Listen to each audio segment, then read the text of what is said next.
pleasing day all round? Yeah, I was delighted with the performance overall.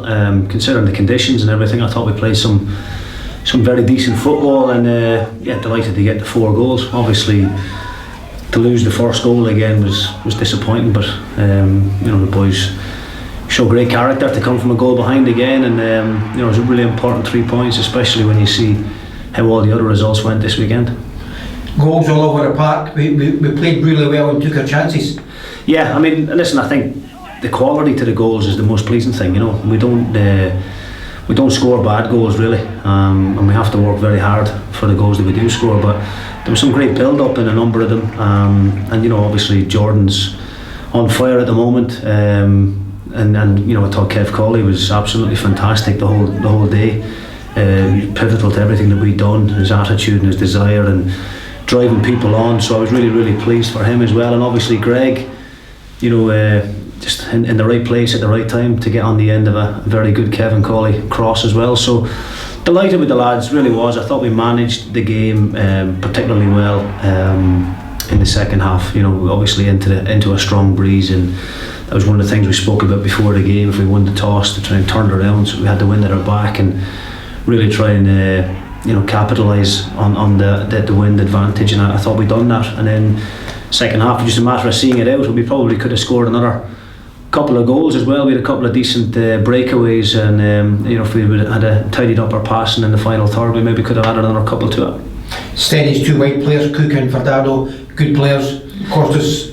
Yeah, they are. I mean, listen, we spoke about those 2 guys being their main threat, and I thought for the first kind of 5 or 10 minutes, I thought we struggled to get to grips with them, particularly for Tado. But then after that, I thought, Callum marked him out of the game and actually started taking him the other way, which was the most pleasing thing about it. And I thought for the first 10 minutes, Denny were decent, but I thought after that we ran out deserved winners in the end.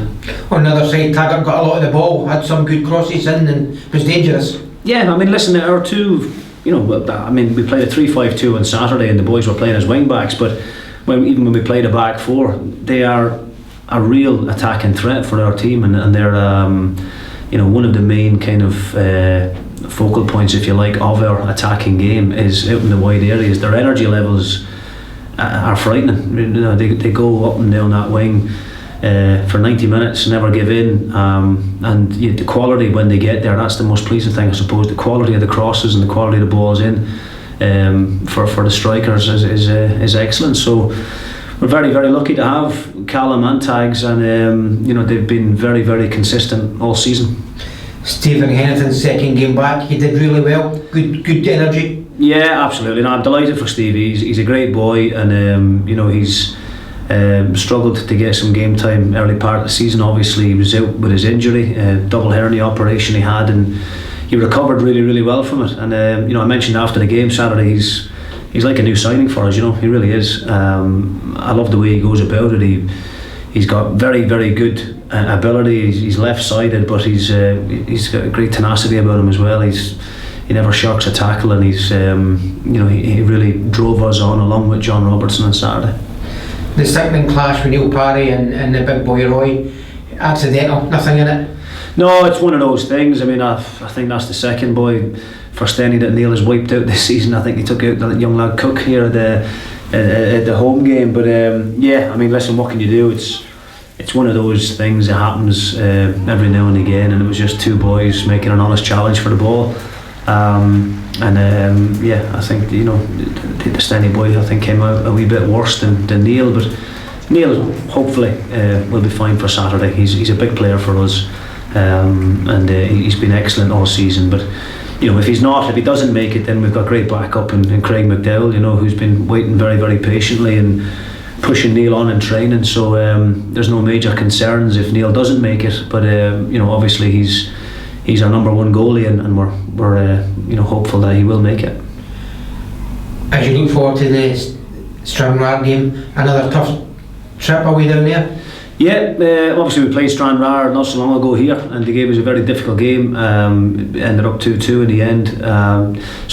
Stranraer are a good organised team. They're at the wrong end of the table from their own point of view, but They're coming off the back of a good result at Hampden there the weekend. So, we are well aware of where their dangers lie, and we know that it's going to be possibly another kind of game like the one at Stenhousemuir, where the conditions down at Stranraer this time of year, I'd imagine it'll be blowing a gale, and we'll just need to manage the conditions the same way we did against Stenhousemuir. But we want to start 2017 on a positive, and go down there and hopefully come away with the win. It's important now that we we put the run of draws that we had previously to the back of our minds, and we just go now and try and win as many games between now and the end of the season and see where it puts us. The New Year fixtures went for us this week. A lot of good results for us. Yeah, we couldn't have asked for any better. Yeah, I mean the top 3 teams all lost and we managed to win. So 9 points behind Livy. I think it's 2 behind Airdrie now in second, and 1 behind Brecon. And obviously we have to play all those teams twice still as well. So the results were fantastic, and but I keep emphasising to the lads, let's not concern ourselves too much with what other teams in the league are doing. Let's just focus fully on our job in hand and concentrate on what we can do, and that's the only thing that we can control. If we go out on a Saturday and we play to the way we're capable of, and we maintain the standards that we have set up to now, then we'll be absolutely fine. The window's open. Anybody in or out this week?